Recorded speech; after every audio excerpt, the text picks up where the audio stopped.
সামগুৰিত পুনৰ ভয়ংকৰ নিৰ্বাচনী হিংসাৰ ঘটনা নিশা সামগুৰিৰ গেৰুৱাত কংগ্ৰেছৰ তিনিটা কাৰ্যালয়ত দুৰ্বৃত্তৰ অগ্নিসংযোগ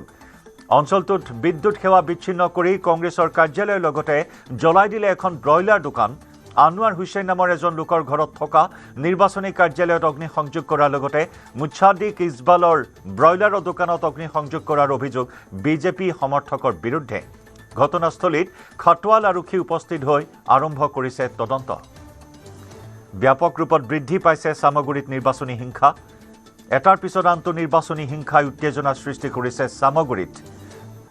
পুনৰ সংঘটিত হ'ল ভয়ংকৰ নিৰ্বাচনী হিংসাৰ ঘটনা নিশা সামগুৰিৰ গেৰুৱাত কংগ্ৰেছৰ তিনিটাকৈ কাৰ্যালয়ত অগ্নিসংযোগ দুৰ্বৃত্তৰ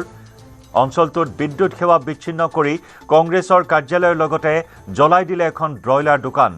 আনোৱাৰ হুছেইন নামৰ এজন লোকৰ ঘৰত থকা নিৰ্বাচনী কাৰ্যালয়ত অগ্নিসংযোগ কৰাৰ লগতে মুছাদিক ইকবাল নামৰ লোকজনৰ ব্ৰইলাৰৰ দোকানত অগ্নিসংযোগ কৰাৰ অভিযোগ বিজেপি সমৰ্থকৰ বিৰুদ্ধে ঘটনাস্থলীত খটৱাল আৰক্ষী উপস্থিত হৈ আৰম্ভ কৰিছে তদন্ত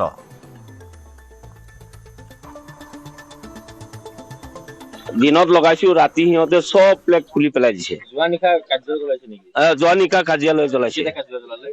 ইয়াৰ তিনটা মানে এটা কাৰ্যালয়ৰ পৰা নি আৰু এটা ঘৰত থৈ জুই লগাই দিছে এই দোকান এইটো ব্ৰইলাৰ দোকান আছিল এই দোকানত থৈ জুই লগাই দিছে দোকানত কি কাৰ্যালয় আছিল না কাৰ্যালয় নাছিল কাৰ্যালয় এই আমাৰ ঘৰত আছিল ঘৰৰ পৰা ইয়াতো লগাইছে আমাৰ সন্মুখতো লগাইছে জুই আৰু এই কাৰ্যালয় দোকানটোত নি জ্বলাইছে তিনি জায়গাত কৰিছে চিপাঝাৰৰ কটাহী ধূপৰ তলত নিৰ্বাচনী হিংসা বিজেপি সমৰ্থকক মাৰপিট কংগ্ৰেছ সমৰ্থকৰ তপেশ্বৰ ডেকা আৰু নাৰায়ণ ডেকা নামৰ লোক দুজনক কংগ্ৰেছ সমৰ্থক ৰাজীৱ ডেকা আৰু ধনমণি ডেকাই প্ৰহাৰ কৰাৰ অভিযোগ ধূপৰতল শিৱ মন্দিৰত কংগ্ৰেছ প্ৰাৰ্থী বিনন্দ শইকীয়াৰ নিৰ্বাচনী প্ৰচাৰ সভা অনুষ্ঠিত হৈছিল শিৱ মন্দিৰলৈ যোৱা বিজেপি সমৰ্থক তপেশ্বৰ ডেকাক প্ৰথমে মাৰপিট কৰে আৰু বাধা দিয়াত নাৰায়ণ ডেকাকো প্ৰহাৰ কৰে এই ঘটনাই উত্তপ্ত কৰি ৰাখিছে চিপাঝাৰৰ ৰাজনৈতিক পৰিৱেশ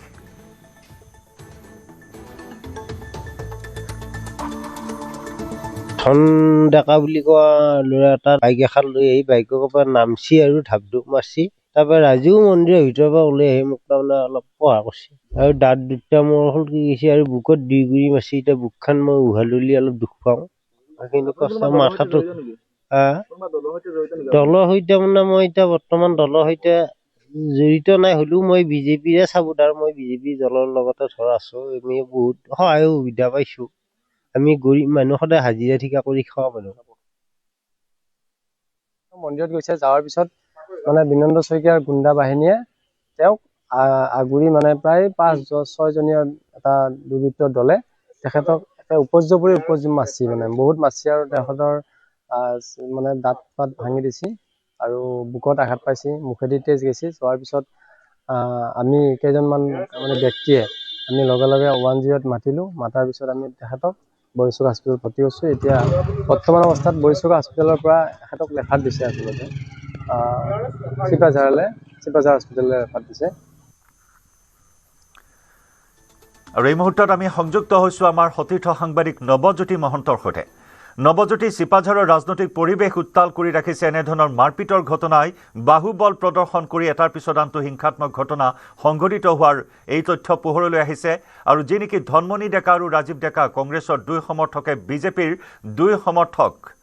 সমৰ্থক তপেশ্বৰ ডেকা আৰু নাৰায়ণ ডেকাক মাৰপিট কৰাৰ এই ঘটনাক লৈ উত্তেজনা অব্যাহত আছে বৰ্তমান অভিযুক্তৰ বিৰুদ্ধে কি ব্যৱস্থা গ্ৰহণ কৰা হৈছে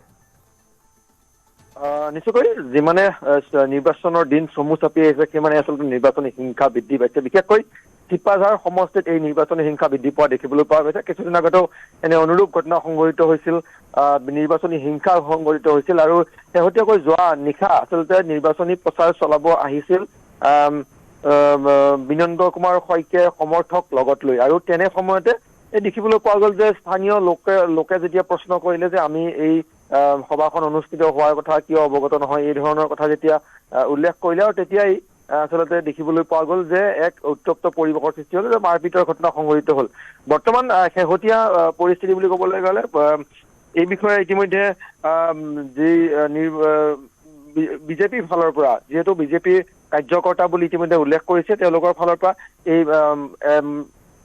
চিপাঝাৰ থানাত এজাহাৰ দিয়া হ'ব বুলি কোৱা হৈছে। বৰ্তমান যিজন লোকক আক্ৰমণ কৰিছে তেওঁ সুস্থ অৱস্থাত আছে, ঘৰলৈকে যাব দিয়া হৈছে। কিন্তু এই যি নিৰ্বাচনী হিংসা, এই নিৰ্বাচনী হিংসাই কিন্তু চিপাঝাৰ অঞ্চলত এক তীব্ৰ উত্তেজনা। গোচৰ কিবা ৰুজু কৰা হৈছে নৱজ্যোতি? এতিয়ালৈকে যদিও গোচৰ ৰুজু কৰা হোৱা নাই, কিন্তু গোচৰ ৰুজু কৰা হ'ব বুলি বিজেপিৰ ফালৰ পৰা অৱগত কৰিছে। ধন্যবাদ।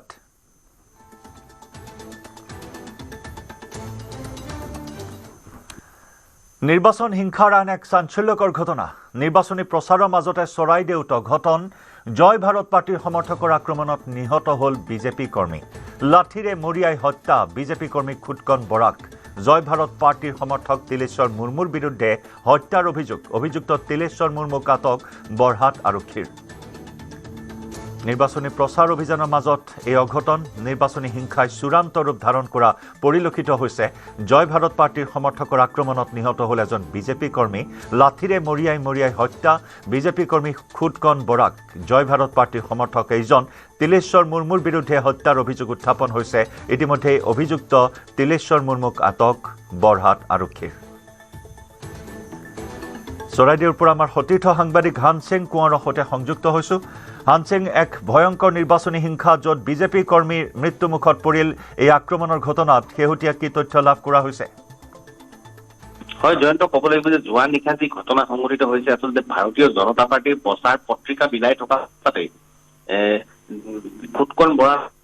ব্যক্তিজনক তিলেশ্বৰ মুৰ্মুৰ নামৰ ব্যক্তিজনে মৰিয়াই হত্যা কৰে। আৰু শেহতীয়াকৈ পোৱা তথ্য অনুসৰি তিলেশ্বৰ মুৰ্মুৰ নামৰ যিজন ব্যক্তিয়ে খুটকন বৰাক মৰিয়াই হত্যা কৰিলে, তেখেত